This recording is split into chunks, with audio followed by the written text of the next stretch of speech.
उसके बाद हम लोग को पेपर जमा करना है। पेपर को कैसे भरेंगे?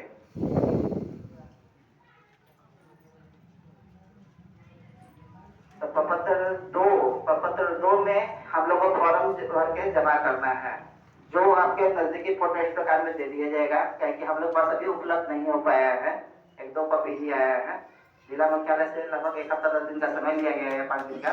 कुछ आता है तो ठीक है, वितरण कर दिया जाएगा गाँव में गाँव। फिलहाल हम लोग नजदीकी फोटो दुकान पे आपका दे देंगे, वहां से फोटो कॉपी करा लीजिएगा। तो प्रपत्र 2 का मतलब हुआ स्वघोषणा फॉर्म। स्वघोषणा का मतलब हुआ हम खुद से घोषणा करते हैं कि हर एक राजस्व ग्राम में मेरे पास कितना कितना कौन खाता किस तरह में जमीन उपलब्ध है। उसी का हम लोग खुद से घोषणा करने वाला का चीज हुआ स्वघोषणा फॉर्म, उसको बोला जाता है। अगर हम लोग पास 4 राजस्व ग्राम में जमीन है, बहुत लोगों के पास होगा, 2 में भी होगा, 4 में भी होगा। अगर 1 से ज्यादा राजस्व ग्राम में जमीन हम लोग पास है तो हर एक राजस्व ग्राम का अलग अलग फॉर्म भरा जाएगा। सब राजस्व ग्राम का हम लोग अलग अलग फॉर्म भरेंगे। अगर एक ही राजस्व ग्राम में कुछ जमीन मेरे नाम पर भी उपलब्ध है, कुछ मेरी पत्नी के नाम पर है, कुछ मेरे बेटे के नाम पर है, तो ऐसी स्थिति में 3 फॉर्म भरा जाएगा। मेरा अलग भराएगा, पत्नी का अलग भराएगा, बेटा का अलग भराएगा। सभी लोग का अलग अलग फॉर्म हम लोग भर देंगे। ठीक है। अब फॉर्म कैसे भरना है? स्वघोषणा फॉर्म का मतलब तो समझ गए। आप खुद से घोषणा कीजिएगा कि आपके दखल कब्जा में या पेपर के अनुसार आपके पास कितना जमीन है, खुद से घोषणा करना है। तो जैसे अभी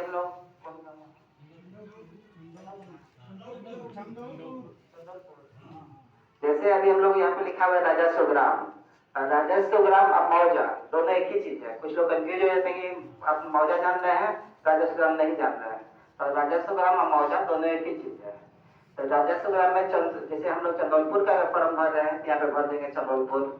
अगर उसका थाना नंबर हम लोग को जानकारी है तो भर देंगे, नहीं जानकारी है तो जो गांव के जानकार लोग होंगे उसको बता देंगे। थाना नंबर का मतलब हुआ हर राजस्व ग्राम में मौजा का अपना एक थाना नंबर आता है, जिसको हम लोग भर देंगे। अगर जानकारी है तो भरेंगे, नहीं तो आप जो गांव के अमीन होंगे उनसे भी पूछ के हम लोग उसको भर सकते हैं। और उसके बाद हल्का संख्या का जानकारी है तो भरेंगे, नहीं तो उसको खाली छोड़ देंगे फिलहाल। उसके बाद आ गया अगला पुलिस थाना। तो पुलिस थाना हम लोग सब का माझी है, दाऊदपुर है। अच्छा, दाऊदपुर थाना है हम लोग का, पुलिस थाना दाऊदपुर है। तो वहां पर हम लोग दाऊदपुर भर देंगे। दाऊदपुर भरने के बाद अगला कॉलम आता है अंचल का। अंचल हम सभी का माझी है, तो अंचल की जगह पे हम लोग माझी भर देंगे। उसके बाद अगला कॉलम है जिला का। तो जिला में हम लोग सारण भरेंगे। उसके बाद सबसे मेन चीज आता है रैयत का नाम। रैयत का नाम का मतलब हुआ वर्तमान में अभी हम लोग किसके नाम पे खाता, जिसके नाम पे खुलवाना है, यानी खतियानी रैयत है तो जो जीवित वंशज है जिसके नाम पे खुलेगा उसी का नाम रैयत के नाम में पड़ेगा। तो रैयत का नाम जैसे मान लीजिए अभी हम लोग राम जी के नाम पे खाता खोलना है तो हम लोग बोलेंगे राम पिता दशरथ। ठीक है। अगर राम जी 2 भाई हैं, अगर 2 भाई हो गए तो बोलेंगे राम वो लक्ष्मण पिता दशरथ। अगर हम लोग हिस्सेदार का संख्या ज्यादा है, मान लीजिए 2-3 गोतिया है या भी है, तो हम लोग भरेंगे राम वो लक्ष्मण पिता दशरथ क्वामा मोहन वो सोहन पिता जो भी होंगे, वैसे हम लोग उसको बढ़ाते जाएंगे। जितना भी पढ़ेदार होंगे सबका नाम हम लोग भर देंगे। ठीक है। उसके बाद आता है अस्थाई पता।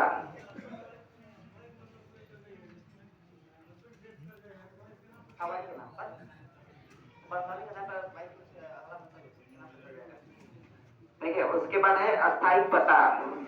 अस्थाई पता में जैसे हम लोग जहाँ रहते हैं, जहाँ हम लोग का घर द्वार है, जहाँ पे हम लोग का मतलब निवासीय बनता है, निवास बन रहा है, वही हम लोग अस्थाई पता हुआ, वही हम लोग अस्थाई पता में भर देंगे। उसके बाद अगला कॉलम में खाता संख्या।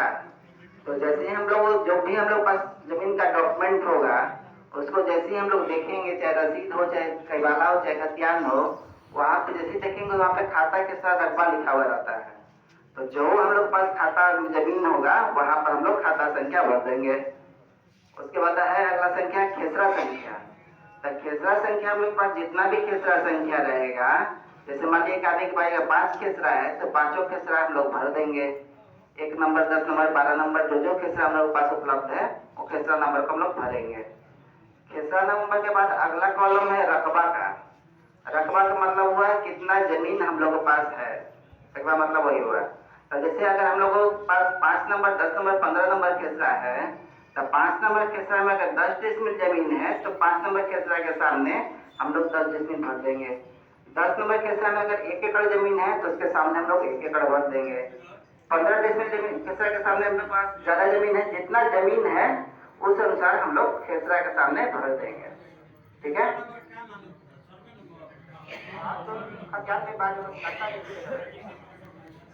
ठीक है। उसके बाद अगला कॉलम है चौहद्दी का।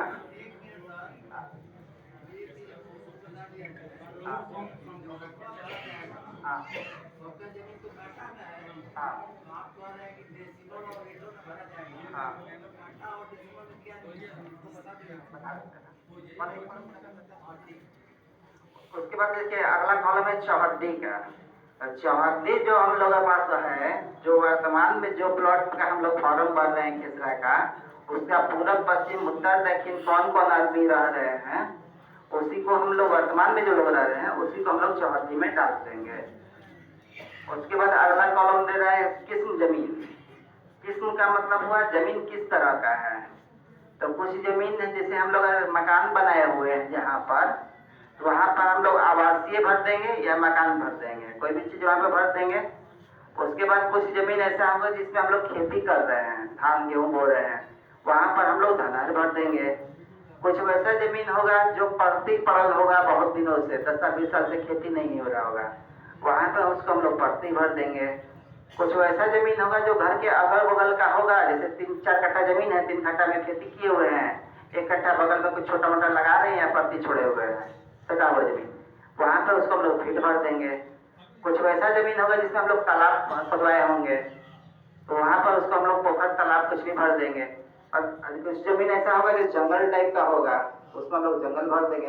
मतलब जो जैसा जमीन रहेगा, जिसका जैसा यूज कर रहे हैं, उसी अनुसार उसको हम लोग भर देंगे। उसके बाद अगला कॉलम आता है शेष को छोड़कर लगान। ये कॉलम आप लोग खाली ही छोड़ दीजिएगा क्योंकि किसी की समझ में नहीं आएगा। उसके बाद अगला कॉलम है जमाबंदी संख्या।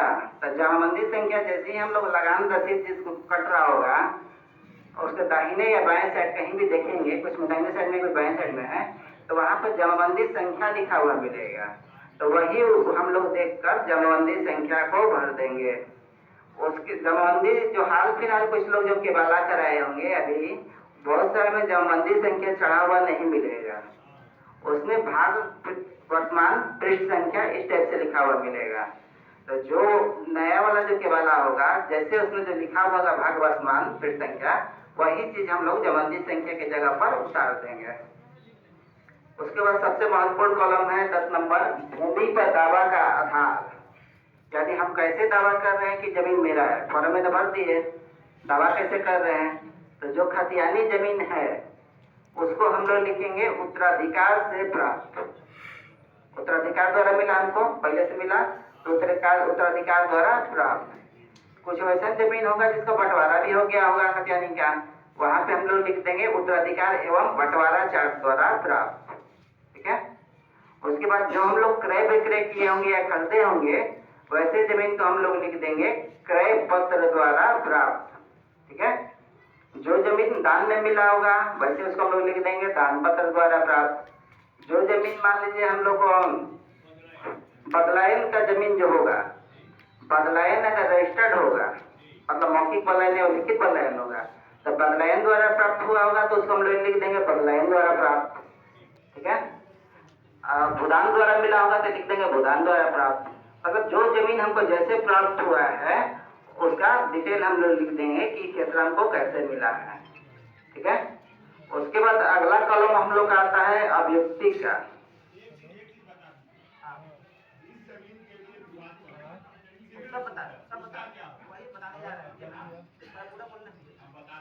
देखिए अगला कॉलम है अभियुक्ति का। अभियुक्ति कॉलम जो है उस सभी लोग को नहीं भरना है। अभियुक्ति कॉलम वैसे ही लोग को भरना है जिसमें